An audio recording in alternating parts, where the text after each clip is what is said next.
کیونکہ ایران کی فوج ایک ایسی فوج ہے جو اسرائیل کا مقابلہ بالکل کرنے پر اتر آئی ہے، جس نے اسرائیل کو گھر میں گھس کے مارا ہے۔ اس کے اندر تیل اویو، حیفا میں میسائل ٹیکنالوجی استعمال کر کے جو پورے اسرائیل میں تباہی مچائی ہے۔ تو اس لیے یہودیوں کو ابھی اسرائیل کو، ایران کو راستے سے ہٹانا بہت ضروری ہے، کیونکہ انہوں نے مان لیا کہ یہودیوں کو جو خطرہ ہے وہ اب دنیا میں شیعہ کمیونٹیز سے، یعنی کہ ایران والوں سے، شیعہ سے، اس لیے امریکہ کو لے کے آئیں گے لڑائی میں اور ایران کو راستے سے صاف ہٹانے کے لیے، کیونکہ اسرائیل کبھی بھی نہیں چاہے گا کوئی بھی اسلامک فنڈامنٹلزم کوئی ملک کے اوپر قبضہ کر کے رہے، جس سے ہمیں، ہمارے ملک کو خطرہ ہو۔ اور یہ پہلے اس کام کو کرنے سے پہلے 100 سال کے اندر اندر پوری امت مسلمہ کو توڑا گیا، ایک ایک ملکوں میں الگ الگ کنٹریوں کو بانٹ دیا۔ مصر والوں نے مصریوں کا نعرہ لگایا، ترکی نے ٹرک نیشنلزم،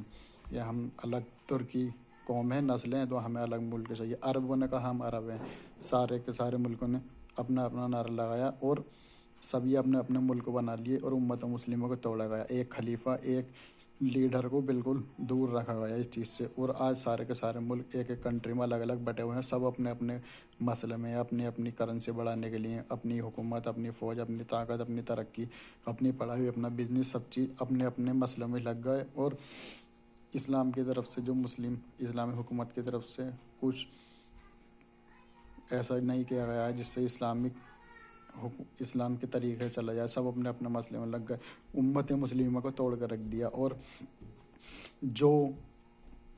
کوئی سا بھی لیڈر ہوا جو بھی اسرائیل کے خلاف اگر اٹھا گا تو یہ اپنے راستے سے ہی ہٹا دیں گے۔ کوئی بھی جو بھی اگر لیڈر اٹھا مسلمان کنٹریوں میں سے، کوئی جس نے امت مسلمہ کو ایک کیا، تو یہ اسرائیل والے اس کو بالکل راستے سے ہٹا دیں گے۔ لیبیا کے غدافی کو کرا، جنہوں نے عرب کو اور مسلمانوں کو ایک کرنا چاہا، ان کو ہٹا دیا، راستے سے قتل کر دیا۔ شاہ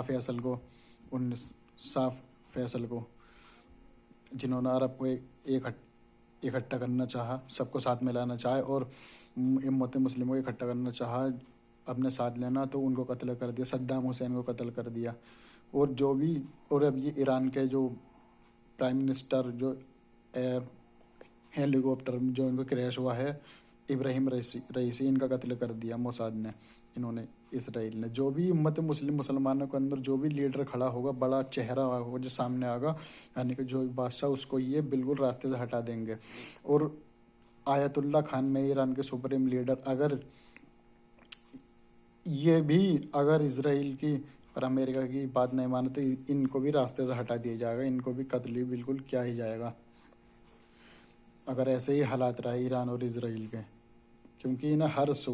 صورت مسلم کنٹریوں پر حکومت کرنی ہے، لڑنا ہے، انہیں ختم کرنا ہے۔ لیبنان، شام جو ہے، یہ اس کچھ ٹائم کے بعد میں دیکھنا، اس ٹائم 2025 نومبر ہے، کچھ ٹائم کے بعد میں اسرائیل اپنا دعویٰ کرے گا سیریا کی جگہ، لیبنان کی جگہ، جارڈن کی جگہ، یہ میری جگہ ہے۔ ابھی عراق نہیں جنگ میں، تم دیکھنا عراق تک جنگ میں آئے گا، عراق پہ بھی حملے ہوں گے اسرائیل کی طرف سے۔ پورا اس کو، جس کو یہ اپنا گریٹر اسرائیل کہتے ہیں کہ ہمارا پورا گریٹر اسرائیل ہے، اب یہاں یہ سب کو اپنا بنائیں گے، یہ سب چیز کو اپنا۔ اگر رجب طیب ایردوغان بھی ان کے خلاف جاگا اسرائیل کے، یہ رجب طیب ایردوغان کو بھی راستے سے ہٹا دیں گے۔ اور ترکی کی اور کردوں سے مظلوم ابدی جو سیریا کا نئے پرائم منسٹر کے جس کے حالات ہیں، اگر وہ بنا تو ترکی اور کردوں کی لڑائی تو بالکل بہت بڑی ہونی ہے ہی، بہت قتل و غارت ہوگی اس میں۔ اور مصر اور جارڈن، مصر کی بھی بربادی، پوری طریقے سے بربادی ہونی ہی ہے، مصر بھی بہت برے حالات کی طرف کو جائے گا۔ اور مسلم لیڈر کی جو بات کی میں نے، جو بھی مسلم لیڈر کھڑا ہونا چاہتا ہے، جو ابھر کے آتا چہرہ مسلمانوں کو، اس کو بالکل راستے سے ہٹا دیتے ہیں یہ اسرائیل والے۔ تو میرا خیال یہ ہے، اسی لیے آگے چل کے امام مہدی کا ان کے دنیا میں آنے کے 40 سال بعد ظہور ہوگا، اللہ تعالیٰ ان سے چھپا کر رکھے گا ان کو۔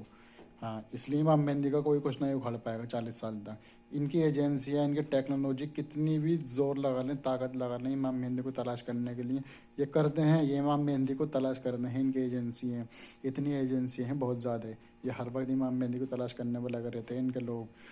وہ کرنا بھی چاہیں گے تو بھی نہیں پتہ لگائیں گے، اس لیے ان کا 40 سال کے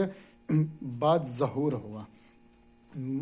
عرب کے اندر، جو خانہ کعبہ کے پاس بیعت ہوگی، کچھ عالم لوگ ہوں گے شام کے اور عراق کے بڑے بڑے